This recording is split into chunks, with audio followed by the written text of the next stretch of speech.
yung renal arteries natin or yung kidneys natin also monitors our blood pressure. Oh, di ba? Kala mo yung puso lang. So, yung kidneys rin. Because that's why you have your renin-angiotensin system. So, ibig sabihin, pag yung muscle organ natin na puso ay nagtitibok-tibok, yung kidneys natin also has a system to regulate our high blood pressure.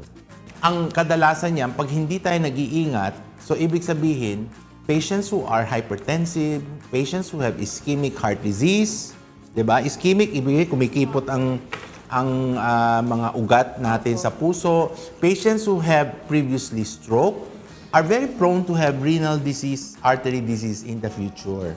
When I say renal artery in the future, Ian, ibig sabihin, maaring magkaroon sila.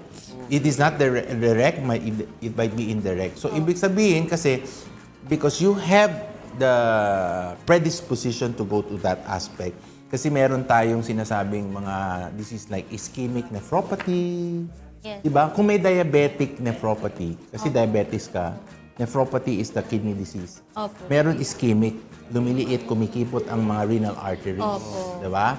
Then, atherosclerosis.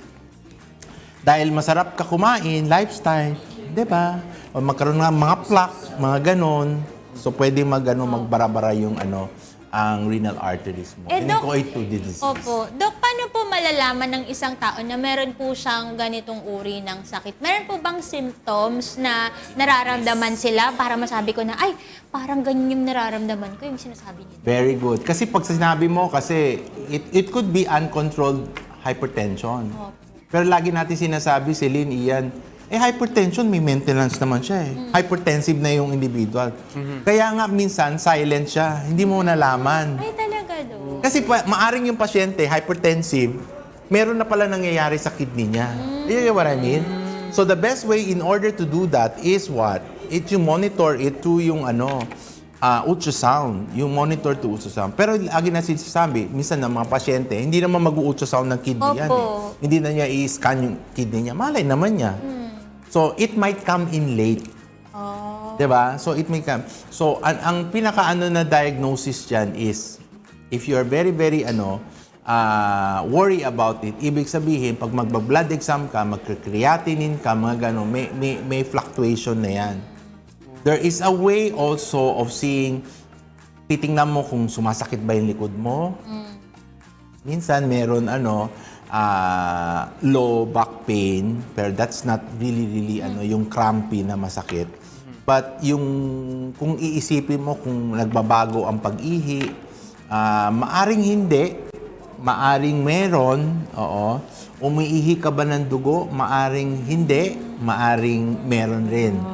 So the symptoms are very Tricky, Doc, no? Tricky. Oo. Mahirap pala malaman, Dok. Yes. Papa-check up ka, Doc. Unless nang papa-check up, kaya nga pinag-uusapan ninyo. Opo. Kaya kinuha yung tingin. So, papa-check up ka, you do your Doppler, duplex to both kidneys. You do your arteriogram, yung checkin yung mga arteries ng kidneys mo. Or, syempre, magpapatingin ka. Ibig sabihin po ba, Dok, advisable, halimbawa, yung isang tao ay hypertensive na may edad na 65 pataas, tapos hindi makontrol kahit meron na siyang maintenance, sign na ba yun na pwede na siyang magpa-check ng kanya? Ang galing mo, Celine, pasok. Pasok. Kasi nagme-maintenance ka eh. Hypertensive ka eh. Bakit hindi nakokontrol? Yun na pala yun. That is why I'm saying na even if your heart is maintained, when you say your heart, ibig sabihin may gamot ka for the hypertension, there is another organ that we have to look after because it has a regulation in your hypertension or yung BP natin. Ako, i-check niyo.